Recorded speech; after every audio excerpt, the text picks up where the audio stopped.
घर के काम तो हम सभी औरतें करती हैं, लेकिन घर के कामों को अगर स्मार्टली तरीके से किया जाए तो हम अपना टाइम भी बचा सकती हैं, अपने घर को प्रॉपर तरीके से मैनेज और ऑर्गेनाइज भी रख सकती हैं। तो आज के व्लॉग में मैं आपके साथ अपनी मॉर्निंग की प्लानिंग के साथ की गई स्मार्ट प्रोडक्टिव रूटीन शेयर करूंगी। कैसे हम अपनी मॉर्निंग्स को प्रोडक्टिव और स्मार्ट तरीके से मैनेज कर सकती हैं और अपने पूरे दिन को फिर उसके बाद पुरसकून बना सकती हैं। तो वीडियो को स्टार्ट करते हैं। आपने बस करना यह है कि वीडियो को एंड तक देखना है। अस्सलाम वालेकुम, क्या हाल चाल है और कैसे हैं सब। उम्मीद भी करती हूँ और दुआ भी करती हूँ कि मेरी तमाम की तमाम यूट्यूब फैमिली बिल्कुल ठीक ठाक होगी। अल्हम्दुलिल्लाह मैं भी ठीक ठाक हूँ। सबसे पहले दिखाती हूँ आपको अपना छोटा सा शॉपिंग हॉल। हम मिडिल क्लास फैमिली से बिलोंग करने वाली जो औरतें हैं ना, चाहे अपने घर के लिए थोड़ी सी ही शॉपिंग क्यों ना करें, हमारा मेंटल स्ट्रेस भी इतना हद तक दूर होता है, हमें इतनी मोटिवेशन मिलती है और हमें इतनी ही ज़्यादा खुशी होती है। और अब ये कप्स मैंने 100 रुपीज़ शॉप से सिर्फ और सिर्फ 300 रुपये के लिए हैं, लेकिन मुझे इनको खरीद के कितनी खुशी हो रही थी।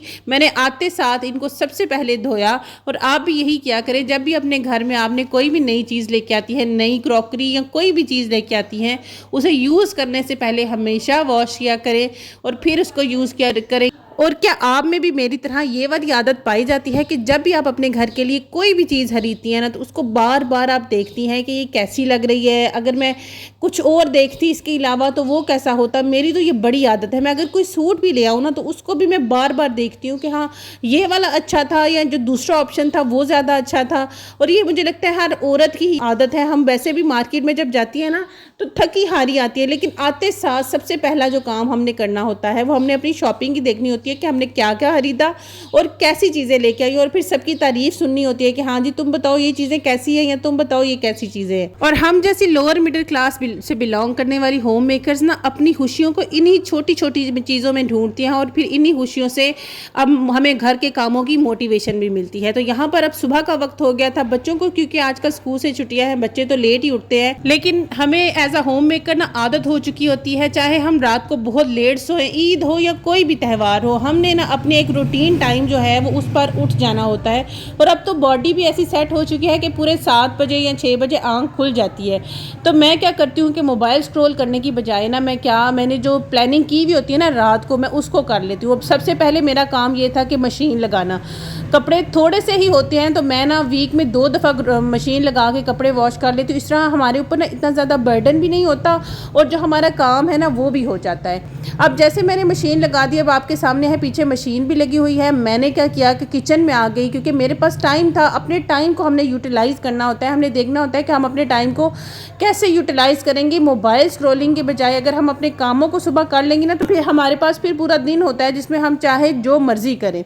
अब यहाँ पर मैंने रात के जो बर्तन थे धोए हुए उनको समेटा। थोड़े बहुत बर्तन रात के धोने के बाद भी बच जाते हैं, कभी कभार कोई लेट नाइट क्रेविंग्स की वजह से या किसी भी सूरत में अगर बर्तन ना धोने हो ना, तो मैं क्या करती हूँ कि मैं सुबह अर्ली मॉर्निंग में ना सबसे पहले जो है वो बर्तन जो होते हैं धुले हुए उनको अपनी जगह पर लगाती हूँ। उसके बाद जो दूसरे बर्तन हैं उनको धो कर रखती हूँ, ताकि मेरे पास जो किचन है ना वो बिल्कुल साफ़ सुथरा हो जब मैं नाश्ता बना रही हूँ।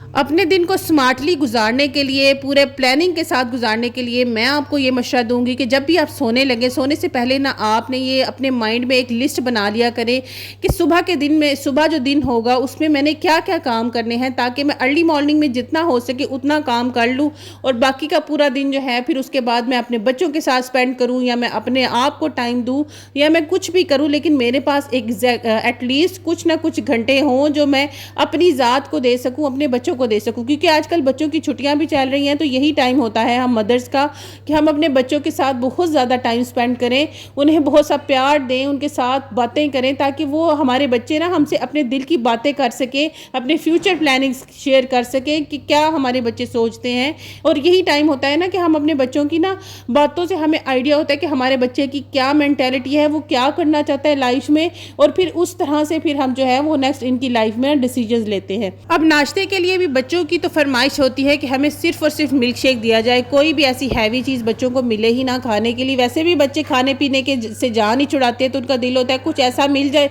जो फ़ौरन खाए और हमारी जान छूट जाए। बच्चे अभी सो रहे थे तो मैंने कहा अपने लिए नाश्ता तो मैं बनाने ही लगी हूँ, बच्चों के लिए मिल्क शेक बनाकर फ्रीज़र में रख देती हूँ, ताकि जब वो उठेंगे ना तो उनको एक ठंडा ठंडा सा मैं मिल्क शेक दे दूँगी और अपने लिए मैं नाश्ता बना लूँगी। हम क्या करती हैं कि पूरी फैमिली को नाश्ते भी करा देती है, हर बंदे का ख्याल रखती हैं, लेकिन अपना ख्याल भी रखा करें। कोशिश क्या करें कि अपने लिए एक अंडा अपने नाश्ते में ज़रूर ऐड करें, एक ब्रेड ले लें या रोटी ले लें या कोई भी चीज़ लें, लेकिन आप अपने लिए भी ना एक अच्छा हेल्दी नाश्ता किया करें, ताकि हमने पूरा दिन ना काम करने होते हैं और हमें पूरा दिन कामों के लिए एनर्जी इसी नाश्ते से ही मिलती है। अब मशीन चूँकि लगी हुई थी, बच्चे भी सोए हुए थे, घर के काम वो थे जो कि मैं कर नहीं सकती तो उसके बाद मैंने सोचा कि अब मैं क्या ही करूँ।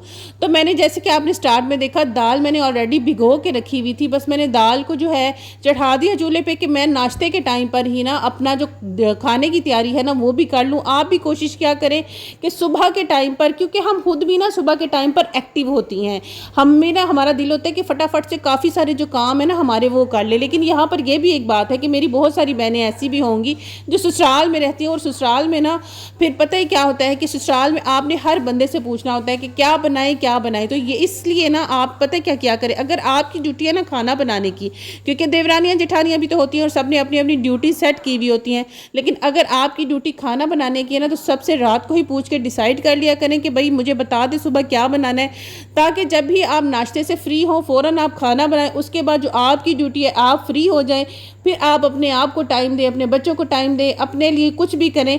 तो ये चीज़ है ना, आपने ससुराल में अगर रहती हैं तो तब बात कर लिया करें। मैं तो एक सेपरेट अपने घर में रहती हूँ तो मुझे तो पता होता है कि मैंने क्या बनाना है, मैंने ना रात को ही डिसाइड करके रख लिया होता है।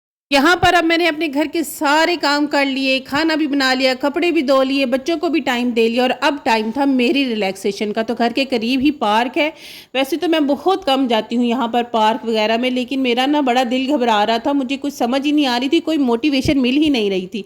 तो मैंने कहा चलो आज ना मैं पार्क जाती। वहाँ जाकर तो मैं परेशान ही हो गई, इतने लोग आए हुए थे। तो कभी आपको भी ऐसा हो ना कि आपको कोई मोटिवेशन ना मिल रही हो, समझ ना आ रही हो आप क्या करें, तो खुद को बाहर लेके जाएं, ग्रीनरी में लेके जाएं, आंखों को ग्रीनरी दिखाएं, आपको बड़ा सुकून मिलेगा। तो जी फ्रेंड्स, आज के लिए इतना ही। अल्लाह हाफिज़।